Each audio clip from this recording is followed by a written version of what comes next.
रहनुमा पाकिस्तान तहरीक इंसाफ बैरिस्टर गोहर अली खान ने कहा, हमारे साथ बहुत ज्यादतियां हुई। मेरी दरख्वास्त है तमाम झगड़े खत्म और सीज फायर हो जाना चाहिए।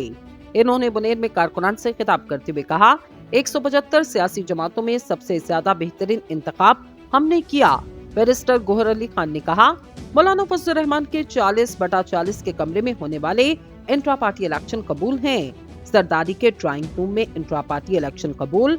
मुस्लिम लीग नून ने किसी सूबे में इंट्रा पार्टी इलेक्शन नहीं करवाया। दोनों पार्टियों ने सिर्फ 4 बंदों का इंतखाब करवाया, वो इंट्रा पार्टी इलेक्शन इन्हें कबूल।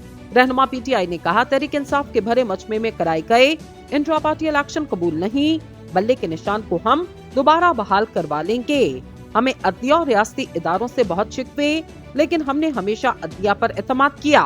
ये मुल्क मजीद किसी तजुर्बे का मुतहम्मिल नहीं हो सकता।